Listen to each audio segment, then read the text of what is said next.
사실과 자유의 가치를 사랑하는 이승만TV 시청자 여러분 안녕하십니까? 이동욱 기자입니다.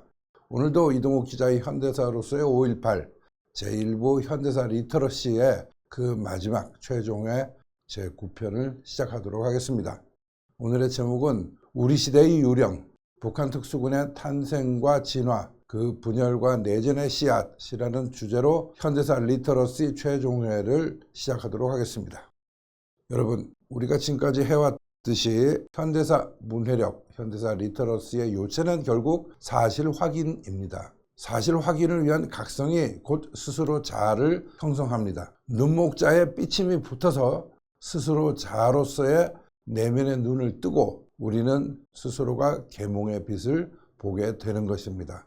무지하면 속게 되고 속으면 종의 멍에를 쓴 채 살아가야 합니다. 자유를 위한 발돋움은 곧 스스로 눈을 뜨는 데서 시작합니다. 그것은 사실 확인이며 사실 앞에 그 어떤 신념이나 이념도 의미가 없고 힘을 가질 수가 없습니다. 사실을 확인하는 엄정한 자세로 우리의 현대사에서 20여 년간 설쳐되고 있는 5.18 북한 특수군이라는 유령의 탄생과 진화 과정을 밝혀보도록 하겠습니다. 이 모든 엄청난 괴물의 시작은 사실은 사소한 데서 출발하고 있습니다.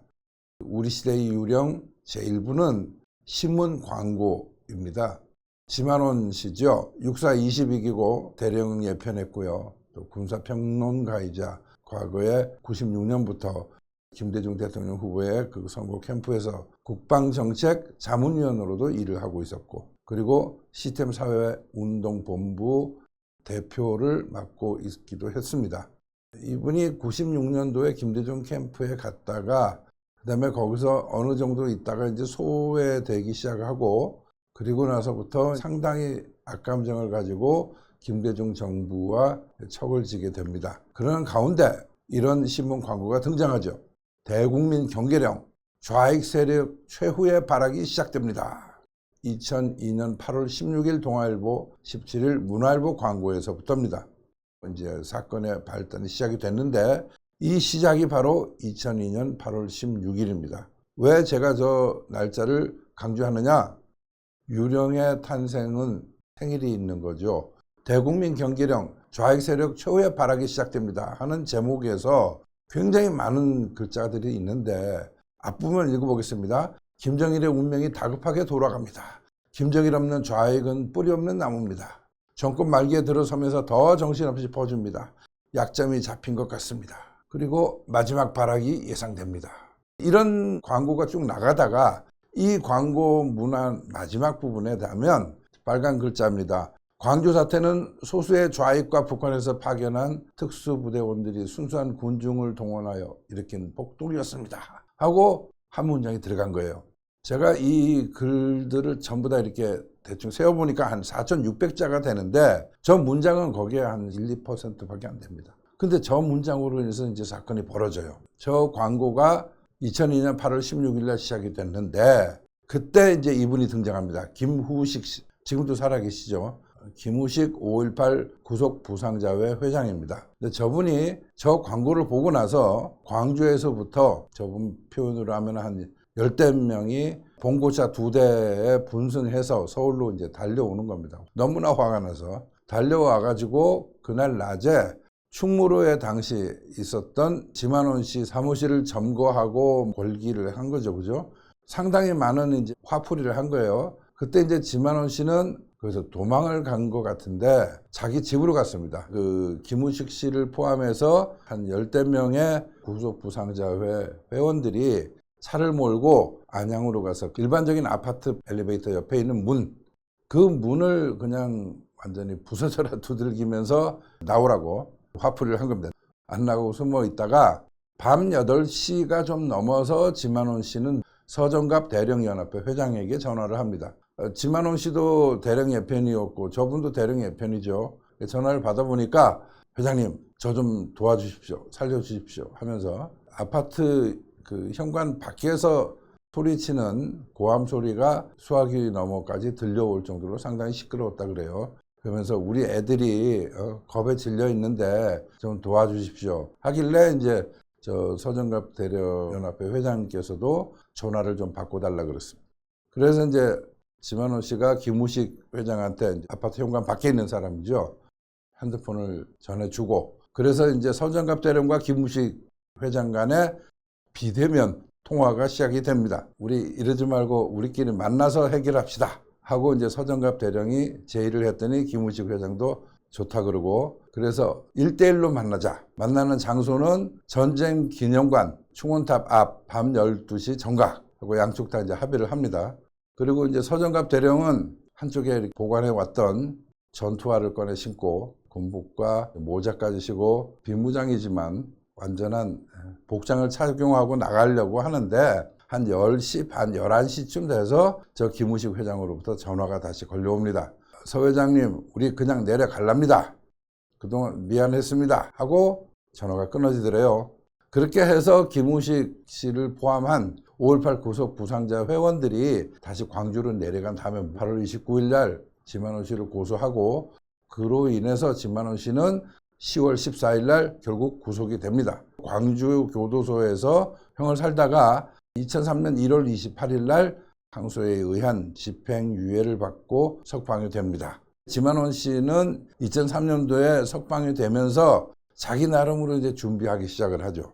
근데 이 모든 일들엔 지만원 씨 혼자 가는 게 아니고 동조자가 만들어집니다. 그게 누구냐? 탈북자입니다. 그 탈북자들이 등장하는 이유가 바로 이 박스인데요. 2003년도에 지만원 씨가 석방돼서 나왔을 때 세상은 지만원 씨가 구속돼서 형을 살았다는 것 자체도 무관심하고, 그럼에도 불구하고 지만원 씨가 광고를 통해서 5.18 때 북한군이 왔다더라 하는 그 내용에 대해서는 말도 안 된다. 증언도 없고 증거도 없고, 그리고 모든 것이 비정상적이다. 누가 믿겠냐? 뭐 이런 식으로 이제 부정적인 여론이 많이 퍼져 있었던 때입니다. 그러다 보니까 이 부정적인 여론을 잠식해야 될 필요가 있었던 거죠. 그래서 증언과 증거가 등장할 필요가 있습니다. 그걸 누가 하느냐? 바로 탈북자들이 하는 거죠. 제2부 탈북자입니다. 시간축인데요. 바로 저 사람이 임천용이라고 하는 사람입니다.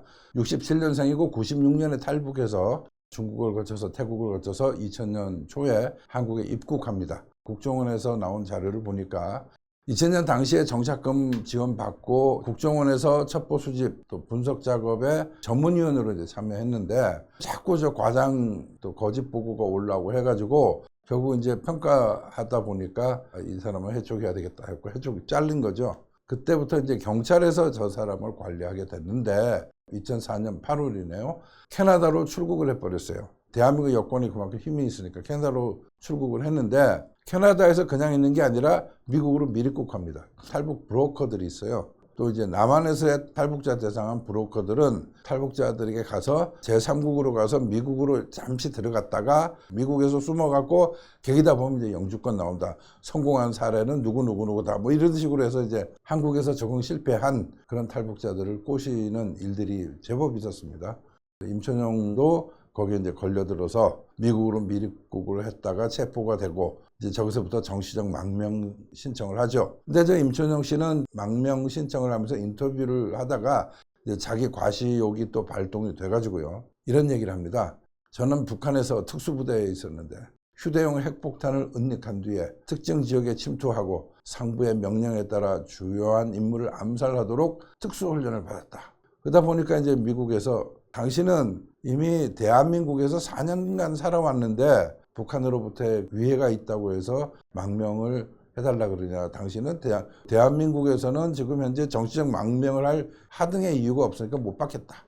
강제 추방 이렇게 결정해 놨어요. 그래서 2005년 1월 27일 날 인천공항으로 귀국합니다. 귀국한 다음에 그해 12월 7일 날 자유북한 군인 연합이라는 조직을 결성합니다. 그리고 임천용은 서울 중구 세실 레스토랑에서 기자회견을 열어요. 그래서 원래는 5.18 때 북한 특수부대가 광주에 왔다더라. 그걸 우리 탈북자들이 증언하겠다 하면서 저 모임을 세실 레스토랑에 만든 거예요.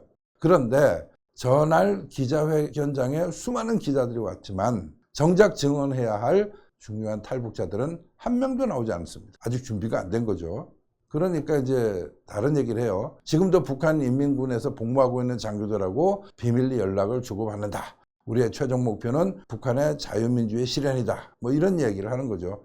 이때 저 자리를 누가 마련했냐면 바로 이 서정갑 대령입니다. 왜? 그때 이제 지만원 씨를 그렇게 도와주고 나서 지만원 씨는 고맙다고 밥도 사고, 그리고 나서 이제 지만원 씨 사무실에 자주 오고 가고 했어요. 그 서정갑 대령이 지만원 씨 사무실에 갔다가 임춘용 씨를 보게 되고, 임춘용은 그때 북한 분들이 광주에 왔다, 뭐 이런 얘기를 막 해 가죠. 그러니까 이제 저분도 처음에는 솔깃하고 믿었어요. 그러니까 이제 임춘용 씨가 자유북한 군인 연합을 만들어서 기자회견을 할 텐데 비용이 좀 필요하니 도와주십시오 해서 100만 원 도와주죠. 그러나 지원했는데 정작 중요한 사람은 안 오고 유야무야가 돼버리고 그런 과정이 있었습니다. 이 동안에 지만원 씨는 뭐 했냐? 각종 기독교 단체, 대령연합회나 성우회, 재향군인회 뭐 이런 쪽에 계신 이른바 보수들의 활동가들을 다 결속하기 시작을 합니다. 그로부터 1년 뒤입니다. 2006년 말 다시 합니다. 자, 2006년 11월 그때 월간지죠. 한국논단에 인터뷰를 합니다. 그리고 그 기사가 실립니다. 5.18 때 북한 특수군 1기 대대가 왔었다라고 처음에는 자기가 왔다고 했다가 몇몇 사람들이 생년월일을 묻고 계산을 해보니까 저 친구 그때 나이가 14살이거든요. 아무리 막장 국가라 그래도 북한에서 14살짜리를 어떻게 내려보느냐 했더니 갑자기 이제 당황해가지고 내가 한 게 아니고 난 들었다라고 이야기가 시작이 되면서 조금씩 거짓말들이 다듬어져 갑니다. 그러나 2006년 11월 한국논단 인터뷰가 공식적으로 최초로 탁 뜨게 된 거죠. 그리고 나서 딱 1년 뒤입니다. 2006년 12월 7일 북한군 특수부대가 투입됐다. 세실 레스토랑에서 발표하죠. 저 사진에 보면 이제 나란히 앉아서 이야기하는 사람들이 이른바 탈북자들입니다. 나는 북한에서 조장이 하는 얘기가 특수부대에 있으면서 5.18이 벌어졌을 때 광주에 갖다 대라. 뭐 이런 이야기들을 이제 전했고. 근데 대한민국 입장에서 검증할 방법이 없는 거죠. 그런 과정이 있으면서 또 2007년 2월 달에 뉴스 한국을 통해서 임천용은 또다시 인터뷰를 합니다. 그런 식으로 임천용은 불과 한 3개월 동안 북한 특수군이 광주에 왔다는 주장을 여러 매체를 통해서 하게 됩니다. 또 나중에 2013년도에도 또 하죠. 그래서 이런 표가 만들어집니다. 임천용의 주장들, 증언들이 매번 바뀝니다. 2006년 11월 달에는 침투 인원이 450명이었다가 그 다음에 12월 달에 레스토랑에서 기자회견할 때는 300명이라고 했다가 2007년 2월 달 뉴스 한국에 인터뷰할 때는 600명이라고 또 늘어났다가 뭐 이런 식으로 그 다음에 어떻게 넘어왔냐 하면은 배 타고 왔다. 나중에는 또 잠수함도 타고 왔다. 더 뒤로 가면은 이제 땅굴로 왔다. 뭐 이런 식으로 수시로 이제 막 바뀌어지는 거예요. 그러니까 제정신으로 확인하고 들어볼 사람들은 아, 이 사람 말을 믿을 수 없다라고 이제 정리를 하는데 그러지 못한 분들은 이제 그때부터 계속 추종해 가기 시작을 합니다. 어쨌든 2006년 겨울부터 시작해서 한 3개월 동안 연속적으로 인터뷰를 하면서 여론이 만들어지죠. 그럼 저 여론은 결국 누구를 향합니까? 2002년 8월 16일자 지만원 씨의 주장. 그걸 다 뒷받침하는 증언으로 형성 구조가 만들어진 겁니다. 이 사이에 또 다른 탈북자 두 사람이 또 등장하죠. 정명훈과 이주성입니다. 정명훈은 그 2006년 10월 달에 그 하나원에서 출소를 했고, 그 다음에 한 달 뒤에 이주성이라는 탈북자가 출소합니다. 이주성은 정명훈에게 뭐 형님 하면서 이야기를 하다가 뭐 자기들 이야기로는 술자리에서 정명훈 씨가 북한의 특수부대에 있었던 일들을 과장해서 얘기했는데 그것을 이주성이가 가서 혼자서 진짜 넌픽션 수기처럼 저어가지고 나가는 바람에 난리가 났다. 뭐 이런 이제 스토리로 지금 꾸며져 있어요. 그러나 지금 말씀드리는 그 탈북자들의 등장, 그게 임천용에서 시작돼가지고 2006년 가을, 겨울에 이제 등장하는 정명훈과 이주성, 이 세 사람에 의해서 지만원 씨의 주장들이 뒷받침되기 시작합니다. 2007년 3월 27일 날 지만원 씨는 시스템 미래당이라는 조직을 구성하죠. 정식 정당이었습니다. 저 창당 대회를 할 때 골자가 뭐냐? 우리는 좌익 척결, 도덕 재건, 박정희 전 대통령과 이승만 전 대통령 정신을 계승하겠다 하는 대한민국 보수의 중심에 서겠다 하는 그런 내용입니다. 근데 저기에 나와 있는 단어에 전적으로 다 찬성할 사람들은 누굴까요? 당연히 대한민국 보수 세력이겠죠. 그죠? 그 대한민국 보수 세력의 중심에 정당을 하나 만든 겁니다. 시스템 미래당이라고. 그런 가운데 임천용, 정명훈, 이주성 이들에 의해서 기무사와 국정원이 등장하기 시작을 하는 겁니다. 무슨 얘기냐? 들어보십시오. 2008년도 10월 20일 날 지만원 씨는 수사기록으로 본 12.12와 5.18 전 4권짜리예요. 이걸 만들어냅니다. 이게 이제 지만원 씨가 흔히 나는 수사기록 13페이지를 보고 연구했다고 하는 그 책의 첫 그 스타트가 바로 저 책이죠. 근데 저 책은요, 수사기록을 참고해서 신군부의 시각을 맞출 수 있게 조합을 한 책입니다. 그래서 신군부 출신의 장군들이 저 책을 보면 굉장히 마음에 들어 할 만한 책이에요. 무슨 얘기냐면 저 책 안에는 북한군 광주 5.18 때 내려왔니 안 내려왔니 하는 말은 한마디도 없습니다. 다만 그 당시에 5.18 민주화 운동가들의 시각, 그 전투적인 시각에 대해서는 굉장히 거부하는 거죠. 그죠? 근데 그런 책이 2008년 10월 20일 날 출간이 되는 겁니다. 저 책에 나오는 동안에 탈북자들은 뭐 했냐? 이 세 사람은 뭘 했을까요? 김종태 기무사령관을 찾아갔습니다. 또 그때 김종태는 탈북자들을 만나서 깜짝 놀라죠. 그리고 돌아와서 기무사 내에 비상을 걸어버려요. 부하들한테 얘기하냐? 야, 5.18 때 내려온 북한군이 지금 우리 남한에 와서 정착하고 있는데 너희들은 도대체 뭐 하는 거냐? 난리를 친 겁니다. 유명한 사건이 됐어요. 그러니까 이제 그 실제로 정보 수집하고 분석하고 하던 많은 수사관들은 야, 도대체 왜 그러냐 하면서 서로 이제 우리는 그런 말 들어본 적이 없는데 도대체 어디서 저런 걸 들었나?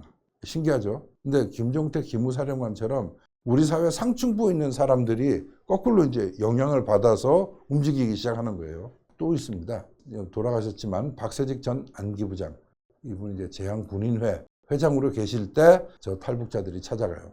찾아가서 내가 직접 왔다. 이런 이야기들을 이제 하기 시작하는 겁니다. 그러니까 이분들이 깜짝 놀라서 국정원에 조사를 지시하죠. 국정원이 또 비상 걸렸습니다. 자, 이러는 사이에 2008년 12월 31일 기무사가 종무식을 하고 난 다음에 경기도 분당 커피숍에서 기무요원들하고 대남 공작원 엘리트 간첩이었죠. 김동식 이 사람들이 신분을 감추고 합동 조사를 합니다. 저 가운데 있는 정명훈을 만나죠. 어떻게 내려왔는지 우리한테 설명 좀 해다오 하고 기무요원들이 질문을 해요. 대남 공작원 출신인 김동식 씨는 옆에서 아무 표정 없이 듣기만 합니다. 들으면서 이거는 진실, 이것은 거짓, 이거는 보류 뭐 이런 식으로 이제 계속 나눠가는 거죠. 그리고 기무요원들의 질문이 다 끝나고 났을 때 김동식 씨가 이제 더 세부적인 질문을 해 들어갑니다. 독도법 지형학이라고 합니다. 북한에서는. 지형학 할 때 지도 축적은 얼마짜리를 썼나? 이렇게 물어봤는데 정명훈 씨가 자신 있게 50만 분의 1이라고 이야기를 하네요. 그다음에 수영 훈련할 때 뭘 입고 했냐? 사복 입고 군복 입고 했다. 실제 답은 수영복 입고 하거든요. 수영 훈련하는데 무슨 사복을 입습니까?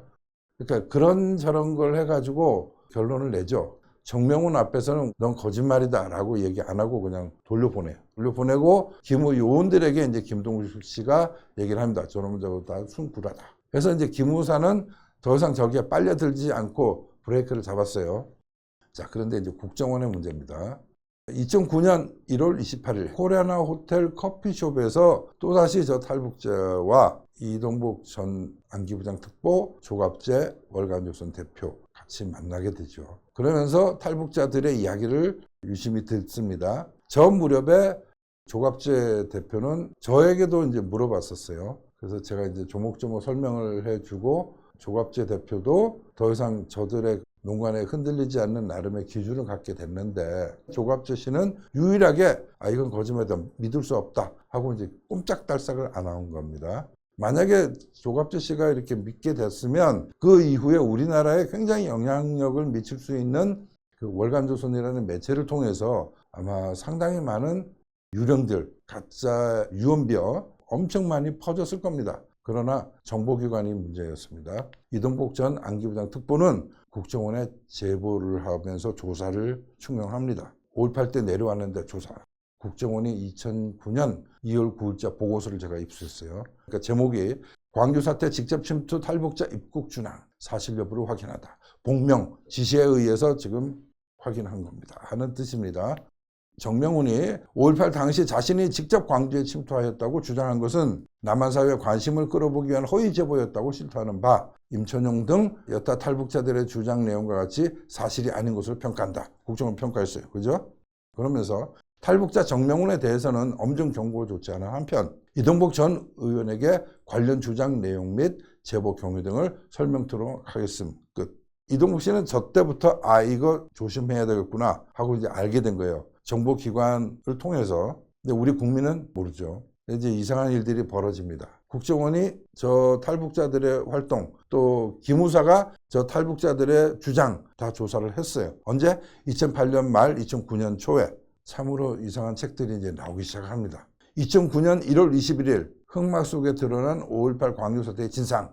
이주성과 정명훈이가 합작을 해서 또 만들어내요. 조사를 2008년 12월 30일 날 받고 나와서 또 만들어 가는 겁니다. 그 다음에 국정원 보고서는 2월 9일 날 나왔어요. 그 앞에 저 사람들 조사 받았어요. 그런 짓 하지 말라고 경고도 받았어요. 근데 해요. 그리고 나서 또 봅시다. 2008년 10월 20일 날 4권짜리 수사 기록으로 본 12.12와 5.18 이게 시중에 이제 없어집니다. 딱 사라지고 나서 2009년 10월 23일자로 12.12와 5.18인데 제목은요 약간 달라요. 수사 기록으로 본 다큐멘터리 역사의 압축본이라고 되어 있습니다. 이건 2권짜리입니다. 상하로.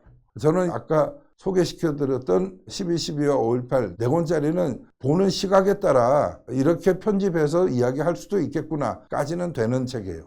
그런데 이 2번째 나온 압축본 12.12와 5.18 상하고는 문제가 이제 여기서부터 시작이 되는 겁니다. 임천용에 의해서 12월 16일 날 화려한 사기극의 실체 5.18이라는 책이 나왔습니다. 탈북자들은 북한에 있을 때 문필과 관계된 직업을 가진 사람들이 전혀 아니었습니다. 이른바 가방끈이 그렇게 길지 않은 사람들입니다. 근데 여기 와서 내면에 숨겨졌던 능력이 꽃을 피기 시작했는지 몰라도 아주 대단한 책들을 쓰기 시작하죠. 그러면서 이제 임천용 씨는 저 책을 썼습니다.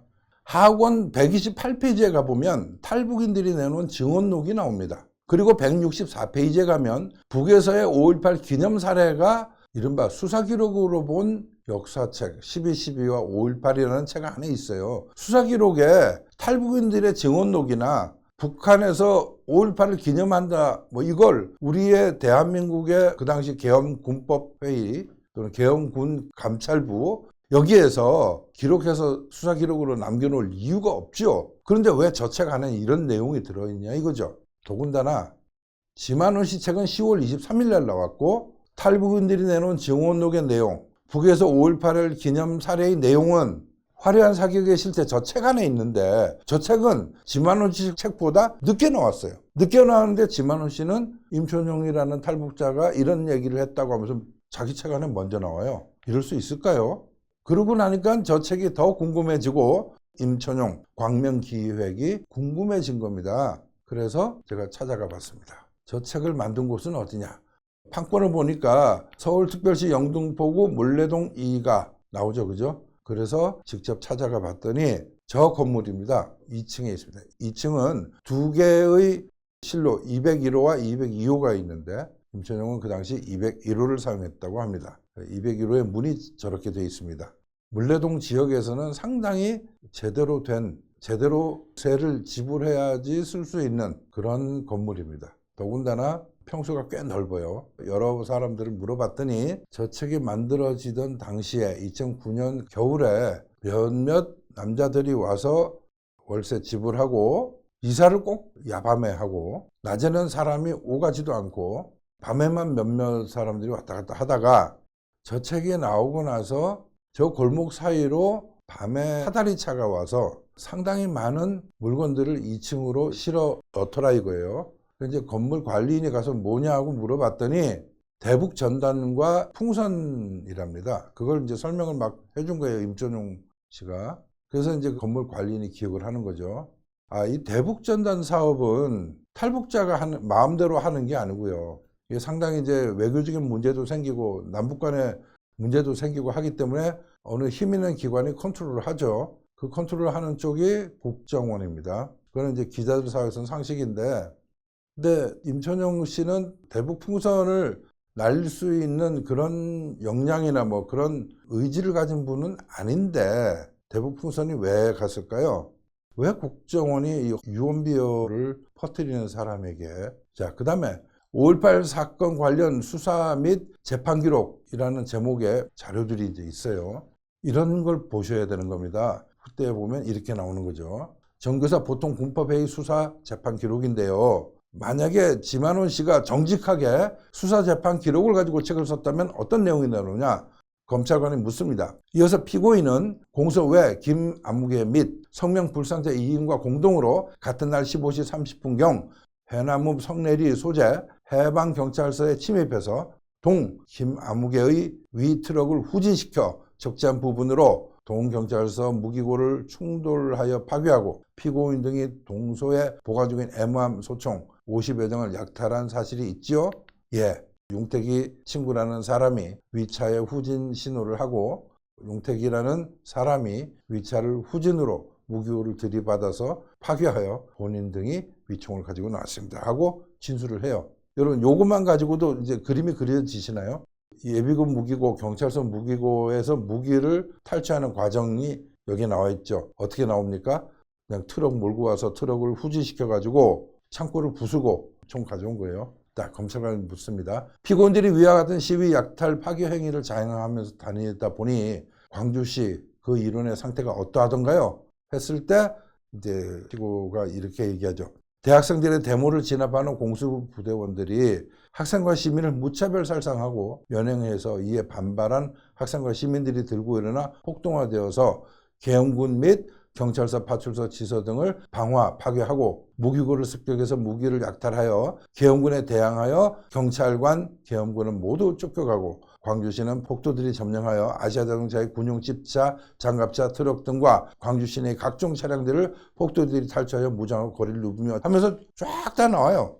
이런 내용들이 이미 수사 기록과 재판 기록에 다 있고 이거는 일반에게도 공개가 될 수 있게 돼 있기 때문에 이렇게 제대로 수사 기록을 인용을 했다면 지금쯤은 대한민국 국민 전체가 5.18에 대해서 제대로 들여다보고 이해할 수 있게 됐을 겁니다. 그러나 한 20년 동안 순 엉터리 거짓을 만들어낸 거죠. 이것처럼. 그래서 수사 기록으로 본 5.18, 12.12와 5.18 더군다나 탈북자들이 만들어낸 거짓 증언집, 화려한 사기극의 실체. 이 사람들이 지금 화려한 사기극을 하고 있는 중이죠. 그죠? 그런데 여기서 참 이상한 점이 하나 있어요. 여러분. 자, 어떻게 이런 책들이 나올 수 있을까? 왜 지만호 씨는 진짜 수사 자료, 또 공판 기록 이걸 감추고 있었을까요? 저도 풀지 못하니까 여러분의 생각을 한번 묻고 싶습니다. 자, 두 번째, 왜 기무사와 국정원은 조사만 하고 마는 것일까? 우리 국민이 세금 내고 제대로 이 나라가 굴러갈 수 있도록 정보기관원들이 활동할 수 있게 해주는데 도대체 무슨 일이 벌어지죠?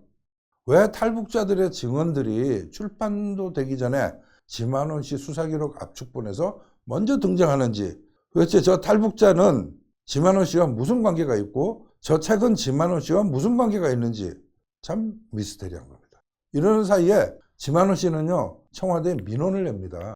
지만원 씨가 청와대에 민원을 내고 여기에 국정원이 응답하고 있습니다. 보시죠.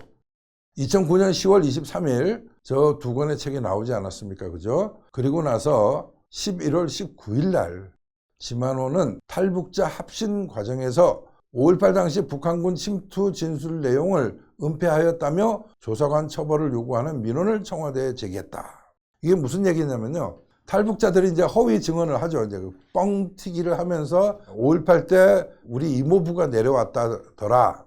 이런 식으로 얘기를 하고 또 이제 정명훈이는 내가 직접 내려왔다고 이야기한 거예요. 그러면서 뭐라고 하냐면 그 합신 과정에서 내가 직접 내려왔다고 얘기를 하니까 조사관들이 나를 협박했다. 그런 얘기 발설하면 쥐도새도 모르게 죽는다.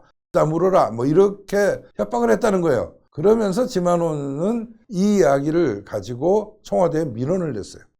2009년 11월 19일 이명박 정권 때입니다. 그러니까 이제 국정원은 정명훈, 이주성, 임천용 등을 또 불러냅니다. 또 재조사를 한 겁니다. 이게 국정원 문서 2010년 1월 15일자로 만들어져 있어요. 그걸 제가 입수했습니다. 5.18 당시 난파 주장 탈북자 진술 은폐에 대한 그런 민원에 대한 확인 결과입니다. 지만호는 정아무개가 조작하여 이야기한 내용을 자신의 저서 화려한 사격의 실체 5.18의 책자에 수록하고 책자의 내용을 인용하여 민원을 제기한 것으로 보인다 이거예요. 평가 및 조치 의견입니다. 지만호니 이 아무개의 언급 내용을 저희 이주성입니다. 검증 없이 자신의 저서 화려한 사격의 실체 5.18에 수록한 후 책자 홍보 차원에서 민원을 제기한 것으로 평가한다. 민원서 확인 결과 허위 사실임을 누구누구에게 통보하고 청와대 및 지만원에게 통보하는 등 적의 처리토록 하겠음. 아무개 구두협조 이렇게 된 거네요. 좀 이상한 부분이 보이지 않습니까? 자신의 저서 화려한 사격의 실체 5.18 저 책은 임천용이라는 탈북자의 이름으로 탈북자가 쓴 증언록입니다. 근데 국정원이 왜 이 책에 대해서 지만원의 저서라고 표현을 할까요? 국가정보원이 허위 사실을 검증 안 하고 저렇게 표현하는지 참 신기하죠. 지만원이 아무개 언급 내용 검증 없이 자신의 저서 화려한 사격의 실체. 저거는 임천용의 책이 아니고 지만원의 책이라는 거 국정원이 지금 우리 국민들에게 알려주고 있는 것 같습니다. 지만원에게 통보한 문서를 찾아봤습니다. 이게 국정원의 문서입니다.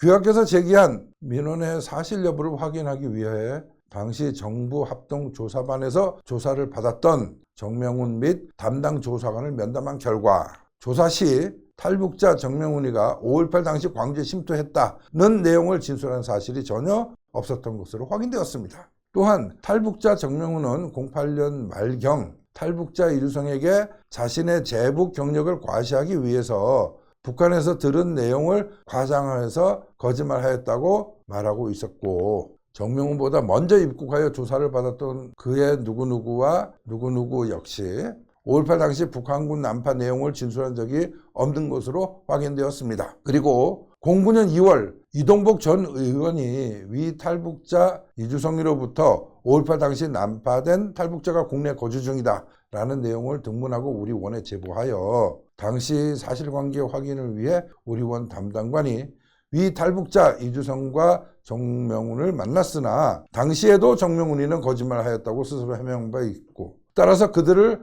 협박한 사실은 전혀 없었음을 통보하오니 양지하여 주시기 바랍니다. 이 편지는 누구의 명의로 보내진 거냐? 국가정보원장의 명의로 보내진 겁니다. 국정원장이 편지까지 보낸 겁니다. 사실이 아닙니다 하고 그러나 우리의 지만원 씨는 계속 갑니다. 2010년 8월 10일 날 국가정보원장의 편지를 받은 지 채 8달도 지나지 않아서 솔로몬 앞에선 5.18이라는 책을 냅니다. 교보문고에서 나오죠. 솔로몬 앞에선 5.18은 대한민국 민주주의 역사의 획을 그은 5.18에 대한 새로운 시각을 내놓은 책이다. 저자는 이 책을 통해서 5.18이 우리나라 역사가 아니라 김일성이 만들고 북한이 소유한 적과 통일의 역사라고 얘기한다. 광주 폭동은 북한이 기획 연출하였고 광주에 북한 특수군이 왔으며 광주 시민이 당한 가장 큰 희생은 북한 특수군에 의해서 저질러진 것이고 5.18 사람들과 북한 당국은 내통된 하나의 적화 세력이라고 주장한다. 그럼 지금까지 국정원이 조사하고 편지 보내고 한 건 뭐죠? 대한민국에 이런 세력들이 작게 있는 게 아니고요. 많아요. 근데 이 조작이 참 도를 넘어가고 있는 겁니다. 저 안에 수많은 조작들이 있어요. 제가 열어보니까 이분이 이제 점점점 더 책이 나올수록 조작의 도가 넘어갑니다. 솔로몬 앞에서는 5.18 이 책의 허위 사실을 뒤져보니까 너무 많아서 딱 하나만 찾겠습니다. 159페이지에서부터 160페이지 사이 한 대목만 제가 오렸습니다. 인용해 보겠습니다.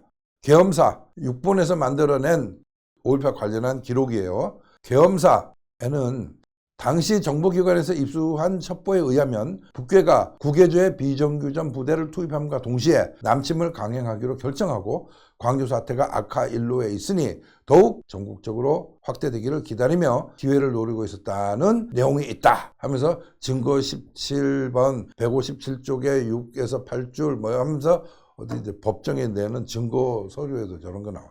허위 증거. 제가 이제 마침 5.18 위원회에 있어서 광주 관련한 군 자료를 다 이제 볼 수 있어서 열어보면 당연히 저런 사실이 없죠. 완전히 허위죠. 더군다나 159페이지에서 160페이지에 제가 표시를 했으니 여러분 꼭 확인해 보시기 바랍니다.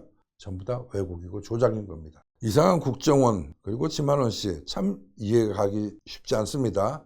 왜 국정원 직원은 탈북자가 쓴 화려한 사격의 실체 5.18을 지만원의 책으로 자꾸 자기의 국정원장에게 설명할까요? 국정원 직원이 국정원장에게 허위 사실을 보고한 셈 아닌가요? 그게 아니면 국정원에서는 이거 지만원 씨가 쓴 책이라고 이미 알고 있는 걸까요? 그리고 대북풍선 사업을 떼줌으로 해서 동원된 임촌용 탈북자에게 먹고 살 길을 마련해주고 뭐 이런 건가요? 탈북자 그 당시에 수입이 그렇게 확실하지 않았는데 어떻게 그 물레동에 쓸만한 사무실을 운영하고 있었을까요? 뭐 여러 가지 의문점이 나오는 겁니다.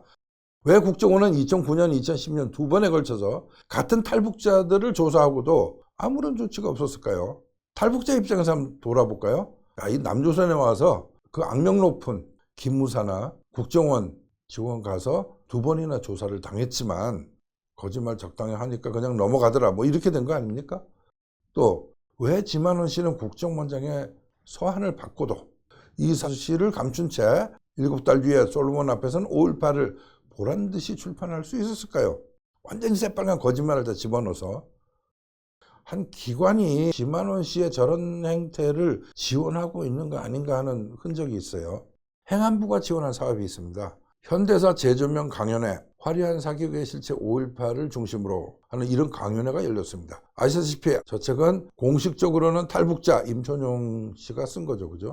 2010년 6월 10일이면 국정원에 의해서 임촌용도 너 거짓말했지 하고 이제 확인된 이후에 여전히 저런 강연회가 열리고 있는 거예요. 전쟁기념관 안에 있는 외동홀에서 어느 단체가 대한민국 직식이 불교도 총연합 그러면서 임촌용이가 만들어낸 자유북한 군인연합 대한민국 직식이 불교도 총연합 저게 대한민국의 보수 세력에 큰 역할을 하는 굉장히 훌륭한 분들이 많은 조직이거든요. 저 강연에 참석한 분들 잠시 면면을 보겠습니다. 이런 분들이 참석합니다. 박규도 씨 보이죠? 유기남 회장님도 보이네요. 저 박규도 장군은 대한민국 군을 리드했던 하나회 출신의 장교로 알고 있는데 뭐 조용한 대표도 있고 이주천 교수도 있고 뭐 이쪽에 보면은 그 고엽재 전후회 회장님도 계시고 그죠?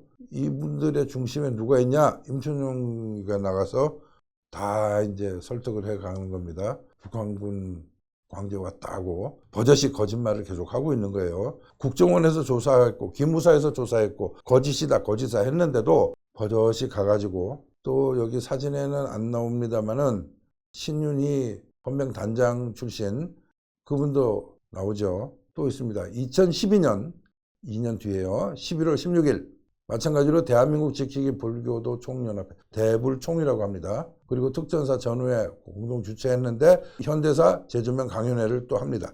저 대불총은요 조직이 커서 서울에서 하고 나면 그 다음에 전주에서도 하고 부산에서도 하고 전국적으로 이제 다 가는 거죠. 그러니까 지금 현재 이런 가짜 유언배를 퍼뜨리는 거는 여러분 코로나가 퍼지는 것과 똑같다고 생각하시면 됩니다. 현대사 재조명 강연회가 열리고 있죠. 그죠? 저 분홍색 옷을 입은 사람이 임촌용이네요. 이날 행사에 공동 주최하는 전후에 정호영 전 국방부 장관 난리 났습니다. 예. 국방부 장관도 참석을 해요. 정호영 씨야말로 5.18 관련해서는 당사자죠. 자기 부하들이 거기서 5.1 사격으로 가장 많이 죽었습니다. 박휘도 전 육군 참모총장, 법일스님 대불총 공동회장, 정진태 연합사 부사령관, 김홍래 전 공군 참모총장 이분들이 다 이제 저 임촌용의 거짓말에 지금 넘어가고 있는데 기무사도 조사했고 국정원은 2번 조사하고 이 사람들은 저지를 할 수 있는 아무런 노력을 하지 않았어요. 현대사 재조명 강연회 프로그램입니다. 이 프로그램 여러분 제가 보다 깜짝 놀랐습니다. 행안부 공익 지원 사업이에요. 광주 5.18 때 북한군이 왔다는 거짓 유언비 유포를 행안부가 공익 지원 사업으로 하고 있어요. 이거 코미디 아닙니까 여러분? 지금 현재 대한민국의 눈에 보이지 않는 안보의 그 현실이 이게 아닌가 싶습니다. 입법부 하면은 여러분 기억나십니까? 2019년 2월 8일 국회에서 그 당시 자유한국당 의원들을 중심으로 해가지고, 그죠? 광주 5.18 때 북한군이 내려왔다더라 하면서 공청회를 열었고, 공청회가 아니고 사실은 지만원 씨 1인 무대가 됐죠. 거기에 김진태 의원도 가서 막 축사를 하고, 대단한 분들입니다. 그 유령이 광수로 재탄생하고 있습니다. 청진열사능, 저게 이제 발견되고 나서 저 사진이 돌기 시작했죠. 그죠? 저기에 광주 5.18 때 내려온 사람들의 이름들, 특공대의 이름들이 저기다 실려있다 하면서 유포되기 시작합니다. 얼마 안 있다가 이제 우연히도 청주에서 축구장을 만들다가 보니까 문화재가 나왔고, 그 문화재 발굴 사업을 하다 보니까 연고지가 없는 사체들을 다 모아서 저기다 매장을 해놓은 곳이에요. 그리고는 이제 세월이 지나면 더 이상 찾지 않을 유골들이기 때문에 표층에서 1m 이하로 이렇게 묻어놨는데, 근데 저걸 가지고 지만원 씨는 5.18 때 교도소 앞에서 공격하다가 죽은 북한군 유골이다. 저걸 김정은이가 특별기로 실어갔다. 그래서 2014년 10월 되면은 저 유골이 나오고 나서 5달 뒤에 책이 또 나오는 거예요. 5.18 분석 최종 보고서. 그 사이에 임천용이는 또 텔레비전에 나와서 또 바람잡죠. 그죠? TV조선이 2013년 5월 13일 날 임천용을 와 하면서 검증도 못하니까 탈북자가 얘기하면 다 그런가 보다 하고 방송이 퍼나르고 나서 그 다음에 또 이제 사과 방송 한번 하죠. TV조선이 한번 사고를 쳤고, 이틀 뒤에 이제 경쟁심에 불타는 채널 A가 또 이제 정명훈을 앞에 두고 방송을 했습니다. 저 두 방송, 사과 방송을 하지만 공중파를 탄 이후에 국민들한테는 상당히 많은 영향을 미치죠. 5.18 분석 최종 보고서의 내용이 뭐냐? 뭐 이런 겁니다. 광주 교도소 공격에 나섰는데 북한 특수군 600명이에요. 이때 참호를 파고 대기하던 공수부대와 고지쟁탈전을 벌여서 아마도 많은 북한군이 사살되었을 겁니다. 우리 현대사 리터러시의 방송을 조금이라도 보신 분은 고지전은 불가능하다는 거 아실 겁니다. 제가 사진으로도 보여드렸으니까. 전투 프로의 광수가 저러면서 이제 탄생합니다. 이때 참호를 파고 대기하던 공수부대와 고지쟁탈전을 벌였 아마도 많은 북한군이 사살되었을 겁니다. 저 고지전을 벌리기 직전에 광수가 나오는 거죠. 성면장갑, 기관총, 무전기 다루는 전투 프로라고 하면서 사실 이제 과장을 한 겁니다. 제가 이 사진을 가지고 현대사 리터러시 3편에서 설명해 드렸을 거예요. 저 총은 기관총이 아니고 자동 소총, 브라우닝 오토 라이플, BAR, 바라고 하는 총입니다. 그리고 저 총에 걸려있는 탄띠는 저 총과 전혀 상관이 없이 멋으로 걸어놓은 것일 뿐입니다. 저 총은 탄창으로 삽탄하는 삽탄 장전식입니다. 기관총이 아닙니다. 두 번째, 저 무전기는 그냥 AMPRC-77, P77이라고 부르는 초대급 무전기죠. 그 다음에 저 사람이 끼고 있는 장갑은 총열 교환식 성면 장갑이 아니고 면장갑이죠. 저 기관총은 자동 소총이기 때문에 총열 교환이 안 되는 총입니다. 그럼 무슨 놈의 성면 장갑입니까? 면장갑을 가지고 일부러 지금 막 부풀려서 군사 용어를 갖다 쳐바른 거예요. 그래서 이걸 갖다 뒤져보면 죄다 거짓말이죠. 우리 대한민국 국민이 화가 나서 국이고 털어가지고 무장하고 페퍼포구 위에 앉아서 계엄군 쫓아낸 그런 상황이에요. 그걸 광수 1호라고 얘기를 합니다. 그러면서 무슨 전투 프로라고 합니다. 2015년 5월 5일. 바로 저 사람을 광수 1호로 지목을 하는 거죠. 그때부터 시작해서 우리나라는 이제 광수가 자가분열하기 시작합니다. 모든 사람들이 이제 다 광수가 돼가지고 지금 600명이 넘죠. 그죠? 대한민국은 유령이 창궐하고 있는 중입니다. 유령의 탄생과 진화 과정, 근 20년 동안 이런 식으로 지나오는 동안에 특히 보수 진영에 책임 있는 지도자 역할을 해야 되는 분들이 이 주장에 아무런 비판 의식 없이 딸려 들어가면서 후원도 하고, 이게 누적되면 대한민국 역사에 보수는 더 이상 떳떳하게 설 자리가 없을 겁니다. 이제 정리해야 됩니다. 지금까지 현대사의 문해력을 말씀드리면서 우리 사회에 드리워진 거대한 거짓말을 분석해 드렸습니다. 우리 사회의 거대한 집단이 지금 5.18 북한군 침투설에 너무 많은 것을 걸어와 버렸습니다. 지금 현재 제가 말씀드리는 건 대한민국의 최대 약점을 말씀드리는 겁니다. 자칫하면 자중질환으로 가는 특급 열차를 우리 대한민국이 올라타는 셈입니다. 국정원이나 기무사, 통일부, 심지어 해안부에서조차 어떤 생각인지 모르지만 암암리의 각종 북한 문건 등을 지원해 온 듯합니다. 특히 솔로몬 앞에서는 5.18을 열어보면요. 이건 통일부에서 대외 반출 금지된 자료가 아니면 쓸 수 없는 자료들이 막 인용되어 있고, 언론과 방송은 멀찌감치 떨어져 있고 국가기관도 신뢰할 수 없습니다. 그러니 우리는 누구에게 이 사실을 알리고 또 우리 사회에 어떤 식으로 경고를 날려야 하겠습니까? 참 저도 대책이 없습니다. 유일하게 지금 희망을 건 것은 이승만 TV 이 시간을 통해서 여러분과 만나는, 그러나 저 밑에 있는 댓글들을 보면 참 좀 암담하기도 합니다. 여러분, 신문 광고에서 시작해서 20년째 지금 우리 사회를 뒤덮어온 검은 그림자입니다. 이제 광수라는 유령으로 거듭난 북한 특수군은 600여 명을 넘어서면서 대한민국은 또 다른 내전 세력을 키우는 중입니다. 보수 지지층과 이분들은 상당히 겹쳐져 있습니다. 근데 이 세력을 윤석열 정부가 제대로 다루지 못하고 방치한다면요, 종족주의와 각종 파벌로 갈등이 심해서 결국은 민주주의가 불가능한 그런 후진국으로 다시 직행할지도 모르겠다는 말씀을 드리고 싶은 겁니다. 현재 이 문제는 어떤 주요한 언론과 방송사도 다루지 못하고 있습니다. 비판자에 대한 마녀 사냥꾼들이 항시 출동 대기 중이기 때문입니다. 저도 지금 많이 당하고 있습니다. 저들은 이미 눈에 보이지 않는 거대한 힘을 가지고 재판에서도 아무리 패소해도요, 무탈하게 활개치면서 5.18 특수군이라는 유령을 불러내고는 하는 겁니다. 저분 한 분을 잡아들인다고 이제 될 일도 아닌 것 같아요. 저분의 제자들이 너무 많이 양성이 돼 있습니다. 저는 육군 하사관 출신입니다. 그러나 5.18을 들여다보고 나면은요, 장교들이, 특히 고위급 장교들이 비겁하구나 하는 생각을 많이 갖습니다. 자신의 부하들을 사지로 투입시킨 사람들이죠. 이동하다가 5일 사격으로 죽고 다쳤습니다. 그러면 그 사건에 대한 진상조사 제대로 해야 되는 거 아닙니까? 북한군에게 책임을 떠넘기고 그러면서 자신들의 정치적 입지를 지켜오는 저런 모습을 보면은 저는 참 실망스럽습니다. 신군부들은 그때 북한군이 왔다고 하면 자기들의 책임을 덜 수 있다고 생각하는 것 같아요. 정직하셔야죠. 최근 위원회에 접수된 한 계엄군의 토로가 있습니다. 그걸 제가 오늘 잠시 소개해 드릴까 합니다. 신청인 최모 씨입니다. 1955년생으로 당시 3공수 11대대 16중대 소속 광주에 투입됩니다. 80년 5월 20일 광주 황금동에서 2~3천 명이 넘는 시위대와 대치하던 중에 시위대가 던진 돌에 얼굴을 맞고 화가 난 나머지 돌 던진 사람을 잡기 위해서 혼자 시위 군중 속으로 500여 미터 이상을 쫓아갔다가 수많은 시위대에 둘러싸여 죽을 뻔한 경험을 겪었습니다.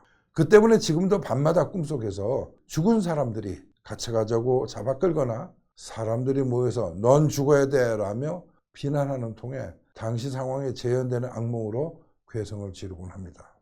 여러분이 계엄군이었다면 이런 상황이 있을 거라고 느껴지십니까? 신문이나 TV에 5.18 관련 내용이 보도되거나 친구들이 5.18 이야기를 하면 제 경험과 너무 달라서 우라가 치밀어 오르고 그 자리를 엎어버리고 싶은 심정이 되곤 합니다. 하지만 겉으로 드러내지 못하다 보니까 원망만 쌓이는 정신적 고통이 있지만 그 누구한테도 호소할 수도 없고, 그렇다고 병원에 가서 5.18 때문에 아프다고 말할 수도 없고, 신군부 고위급 장성들 만나서 이와 비슷한 얘기를 하면 우리 그때 다 보상해줬다, 뭐 발 잘리고 다리 잘리고. 한국군 장교들은 굉장히 행정 중심적이어서 지시를 하고 가져오는 걸 자기가 검증을 하는 건 잘하는데 실제 현장에서 디테일하게 어떤 일이 벌어지는지 잘 몰라요. 거기에 대해서 너무 무관심하죠.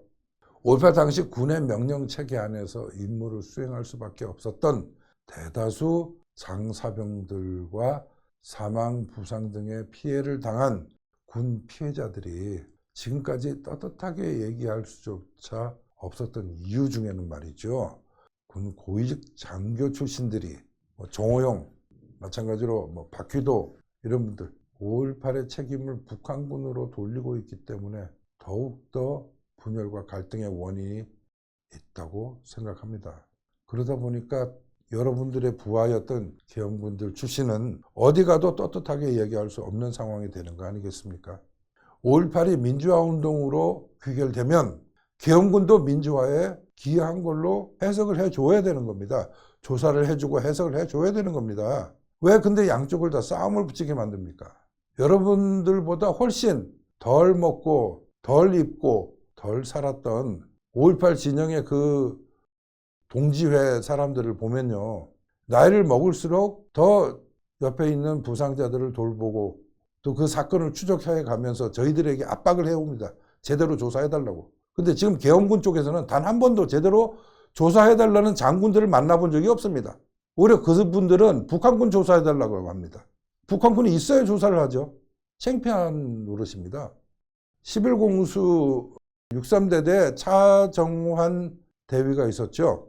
이분은 24일날 5일 사격으로 장갑차 위에 선탑했다가 로켓탄을 맞아서 그 자리에서 즉사합니다. 이분의 부인이 그때부터 평생 이제 힘들게 살아오다가 사건 발생한 지 37년 만인 2017년에 비로소 자기 남편이 아군과의 교전에서 5인 사격으로 돌아가셨다는 걸 알게 됩니다. 그 전까지는 이분은요, 5.18 폭도에 의해서 폭도들이 숨어서 매복해서 사격을 하는 바람에 돌아가셨다고 알고 있었습니다.